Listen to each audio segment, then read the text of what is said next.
inteligência, falei da sua rebeldia e também, eu acho, da sua coragem. Você é uma pessoa inteiramente aberta a tudo, quer dizer, temerária. Você vai em frente e não quer nem saber. Sabe que eu tenho problemas com isso. Não, acho que não deve ter, porque você é uma pessoa do bem. Eu acho que a frase é meio gasta. Obrigado.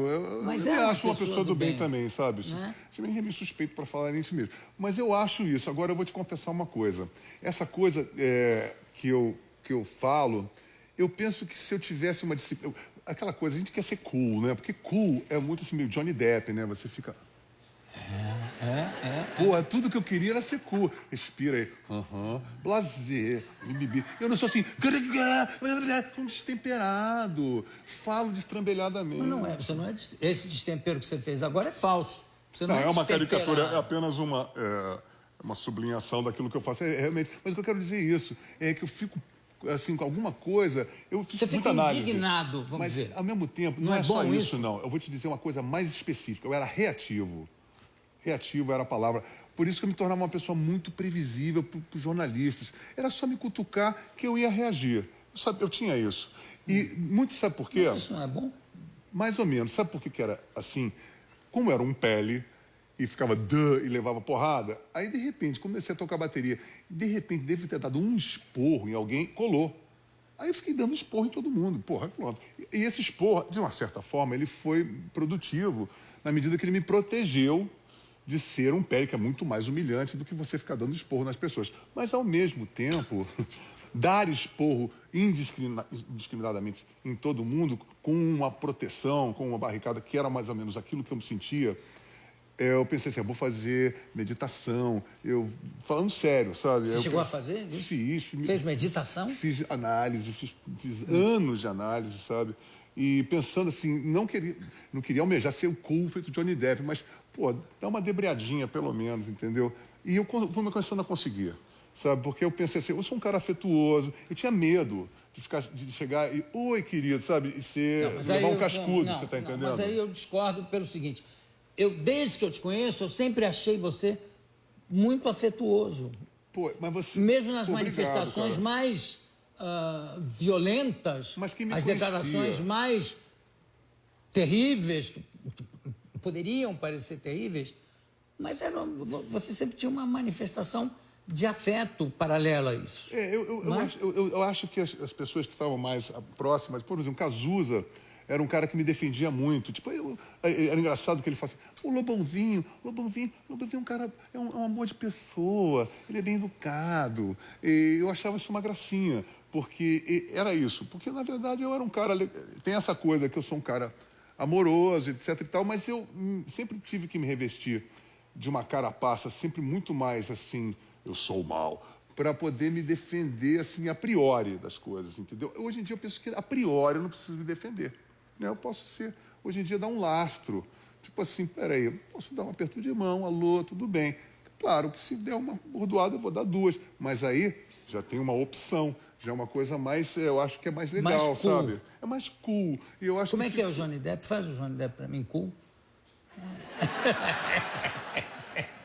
Você sabe que ele comprou a casa que foi do Boris... Não é do Boris Karloff, do outro, do Bela Lugosi. Ele comprou o castelo porque ele fez o filme do Ed Wood, né? Wood, que foi sensacional. E aí depois ele ficou com uma fixação nisso, conseguiu comprar o castelo que era do Bela Lugosi, quando o Bela Lugosi tinha grana e fazia sucesso. Depois morreu, coitadinho, né? Mas ele tem isso, por exemplo, ele fez o Gonzo lá, o Hunter Thompson. Você viu que ele fez brilhante também o papel do Hunter Thompson. E ele ficou Hunter Thompson total, né? Eu acho ele um ator... Mas ator é assim, né? Você é ator também, assim, essa coisa de incorporar uma coisa muito interessante, né? Eu não sou ator, mas eu fico olhando assim, mas é muito interessante. O cara é meio Allan Kardec, né? O cara tem que incorporar. Mas o músico também incorpora, não incorpora? Mais ou menos, por exemplo, eu tenho que incorporar a mim mesmo. Eu vou fazer uma música, fiz a música, quando eu sou compositor, intérprete talvez. Um intérprete que vai... você tem que ter um exercício de alteridade, né? Eu acho que a coisa do autor tem essa coisa do ator essa coisa da alteridade. Você tem que procurar e tem que ter uma coisa muito generosa para conhecer e perceber a substância do outro, né? Você tem experiências como ator? Cara, eu tenho sim, Tem. mas foi ridículo. O que eu fiz foi muito ridículo. O que você fez? Eu fiz Areias Escaldantes, até participei da direção, assim, com meu amigo Chico de Paulo, virou um clássico dos anos 80. Primeiro que, assim, naquela época, todo mundo cheirava muita cocaína, e eu estava cheirando muita cocaína. Aí eu vinha travadão, parecia o pau do Donald. Aí vocês vão ver as minhas linhas, é ótimo, as linhas do Lobo. Ainda tive que cheirar o cadáver de um personagem, evidentemente, que morreu. A gente Mas cheirar ele cremado? Cheiramos a cinza deles, exatamente. É? Tinha coisas assim. O filme é muito interessante. Incrível. Mas agora, eu, enquanto ator, realmente, eu estava sofrendo muito, porque a gente estava gravando no meio de um verão, e a gente tinha que se vestir de inverno. Eu fiquei traumatizadíssimo. Eu falei, nunca mais... Não quero saber. Você falou das drogas. Como é que foi essa experiência com as drogas? Como é que é entrar nisso, sair nisso ou dar um tempo nisso? Certo. São três... Eu acho o seguinte, eu acho que as drogas é um parque de diversões químico, ponto. É perigoso? É, perigoso. Agora, assim, quando eu achava muito interessante que tinha sempre uma cartilha que a gente sempre ouvia naquela época, porra, o cara tá nas drogas, tá com escapismo da realidade. As pessoas esquecem que, pô, é divertido. É perigoso, mas é divertido. E no meu caso, foi muito divertido. Foi muito divertido. E outra coisa, eu falo sério, eu posso dizer a vocês o seguinte, eu vi muita gente tendo overdose, muita gente morrendo do meu lado. Então, não façam isso em casa, pelo amor de Deus. Eu, pessoalmente... E gente que não volta, né? Que muda de personalidade que não volta mesmo. Pra sempre. Porra, e tem determinados tipos de droga que realmente o cara fica... totalmente LSD. Brain damage. É o famoso cérebro estragado. Eu conheço muita gente, ainda mais numa época dos anos 60, eu acho que foi um pouquinho antes da minha geração, e que tinha uns caras que eram malucos típicos daquele tipo de droga. Não, e era administrado por psicanalistas ou psiquiatras. Timothy Leary. Faziam um acompanhamento. Era muito perigoso. Agora, pelo que eu sei, aliás, o Drauzio Varela já fez um estudo sobre isso, já escreveu sobre isso. Ele, quando escreve alguma coisa, ele vai a fundo, que 15% da população mundial fica totalmente dependente mesmo. Pois é. E outros que entram e saem. Uma vez eu conheci um uruguaio no Rio de Janeiro, no Jockey Club, num almoço, e estava se falando sobre o perigo da cocaína como um vício. E ele falou assim, pero la cocaína não vicia. Mire, eu cheiro cocaína há 30 anos, nunca me parei. viciei. Mas, ó, eu vou dizer uma coisa para você. Eu conhecia pessoas... Eu acho que o vício em si é uma doença. Então, você pode ser viciado em comer, você pode ser viciado em sexo, em várias coisas. E eu acho que, por exemplo, eu fazia as coisas que eu fazia, eu dormia, acordava no dia seguinte, mas tinha gente que não. Tem gente que não, os tais 15% que não saem. E tem pessoas que vão, por exemplo, eu, coisa mais de fraude, eu tinha horror a tomar pico, essas coisas, nunca tomei. Então, por mais que eu tomasse, eu sempre tive eu gostava de ler. Então, por exemplo, quando você gosta de ler, você não vai ficar cheirado lendo, porque você não vai conseguir ler. Então, eu pensava assim, bom, eu não vou cheirar, que eu vou ler. Então, eu ia me equilibrando, sabe? Não, outra coisa, até em relação à bebida, a pessoa, quando escreve bêbada, acha que está sendo genial. Quando lê no dia seguinte, diz assim, mas quem foi o filho da puta que escreveu isso? É a ressaca moral. É a ressaca moral. Né? E eu percebi também que quando eu comecei a produzir sóbrio, eu falei assim, pô, mas é muito melhor. A qualidade é melhor, tudo melhor, sabe? Então, eu já adotei uma coisa sensacional. Primeiro dia, tome-se um porre. No segundo, você corrige. Sóbrio. Então você fica doido no primeiro dia, depois sóbrio. Doido, sóbrio. Doido, sóbrio. E vai fazendo long play. Né? Lobão, você notou que nós estamos mais magros, os dois. Nós estamos cada vez mais bonitos, Jô. Isso não há dúvida. Não é? Porque eu acho que assim, um ser assim, pleno como nós, a gente tende a cada vez ficar mais belo. Dito isso. Eu vou usar, tá gravado, eu vou usar mas isso. Mas é verdade, viu? É uma brincadeira, mas é verdade. E você falou o negócio do vício, é verdade, que você pode ser viciado em comida, em doce. Uma obsessão. Eu tenho uma obsessão por doce. Se eu saio da dieta um dia, para eu Você- voltar, leva uma semana, pelo menos. É meio compulsivo, né? Eu, por exemplo, graças a Deus, eu realmente não tenho esse tipo de coisa. Por exemplo, comecei a achar a cocaína uma coisa muito careta no início dos anos 90. E eu também pensei assim, pô, na verdade, comigo mesmo, eu fiz por uma curiosidade existencial. Queria saber como é que era a minha resistência, qual era o efeito de cada droga, heroína, cocaína, ácido. Tomei tudo isso e depois simplesmente falei assim, ótimo, hoje em dia realmente, desde 91, eu não cheiro mais. Agora, em que delegacia terminou essa experiência toda? Porque você chegou a enfrentar processo. 132 processos. Mas, ó, Equivalente a 132 flagrantes? Não. mais ou menos. Foi uma situação muito esquisita, né? Porque é o seguinte, eu soube através do meu querido Cláudio Tonholi, que fez a parte de pesquisa do livro, que eu nem sabia, que tinha uma liminar do governo federal dizendo que qualquer poder público no Brasil podia me prender sem mandado de busca e apreensão. Então eu tinha que andar, Jô, com Essa é uma coisa para criminosos perigosíssima. Eu pensei assim, eu vou pedir uma indenização, né? Porque eu pensei assim, cara, eu passei 4 anos, porque eu fui preso por um galho de maconha, viu? Ponto.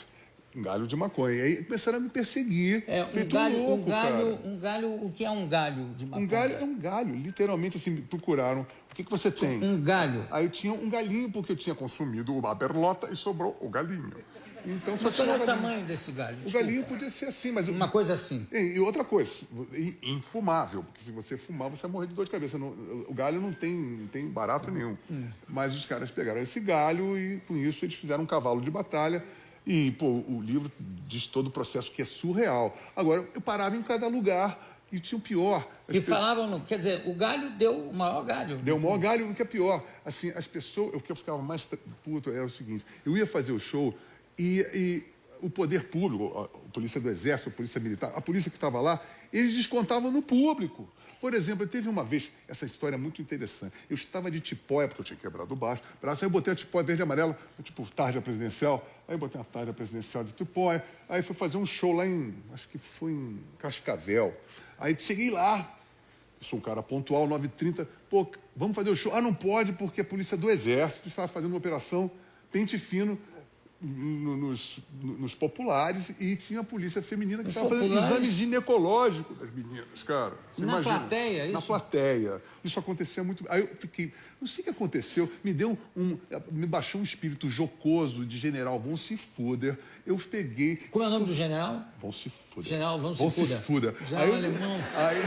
Aí, cara, eu cheguei, cara, eu não sei o que aconteceu. Eu comi a tipóia. A tipóia é muito importante para a história. Aí eu cheguei lá em cima, em ritmo de caserna, e falei assim, atenção, quem é o comandante do pelotão que está aí dentro, eu quero que imediatamente se dirija ao meu alojamento. Eu já comecei assim. Aí, fui esperar, como um Napoleão, andando para um lado e para o outro. E meu amigo Zé Luiz, geografando tudo. Aí chega o cara, né, o tenente lá, não sei das quantas. Entrei. Eu super autoritário, eu estava imbuído de Napoleão. O general não se fuda. Estava lá assim, andando de coturno, estava muito imponente, estava imponente, isso é muito importante dizer, estava imponente. Eu andava para o lado e falei assim, qual é a sua patente? Tenente coronel. Falei, tenente coronel, faça uma invasão imediatamente das suas tropas, imediatamente, isso é uma ordem. Como eu não tinha a mão direita, eu bati a continência com a mão esquerda. Você está dispensado. Pum, eu bati ele pavlovianamente, pum, bateu. Continência para mim. Eu falei, Aí Você riu na cara dele? Desculpa, mas é engraçado, né? Eu falei, dispensado, e o cara, pum. Eu falei, acreditou. Aí o que aconteceu? Ele interpretou. Meio bravo. Aí ele falou, vou lhe processar por desacato à autoridade. Eu falei assim, muito pelo contrário, você acatou a minha autoridade. Mas ele não se convenceu, eu passei 10 anos sem poder aparecer na cidade. Mas isso daí... Olha, pode dizer qual é o nome da cidade? Cascavel, querida. Agora, isso acontecia em todas as cidades, sabe? Assim, então, eu ia para o Acre, acontecia isso, acontecia... Em cada um... E o tenente não obedeceu a sua ordem, porque você foi achar graça. Não, eu... Se ele saísse, batendo continente, saísse, ele ia retirar o pelotão. Imagina. Mas sabe o que é? Assim, aí eu fui fazer, por exemplo, outro show em Brasília, show considerado de segurança nacional. Aí, eu tive que entrar na casa do meu querido procurador-geral da República, o Paulo César Sepúlveda Pertence. Ele é que manuseou a parada para fazer um show. As coisas eram assim, absurdas, Jô. Era um absurdo. Você não podia fazer um show em lugar nenhum, que tinha sempre polícia. Ou assim, você está com 50 mil pessoas, aí chega, juizado de menores proíbe o show, já com todo mundo lá dentro, porque por atentado violento ao pudor. Eu falei, qual é o atentado violento ao pudor? Você. Eu falei, tá entendendo? Isso eram coisas assim, absurdas. E isso daí está tudo recheado de documentações que são assim engraçadíssimas. Você vai olhar.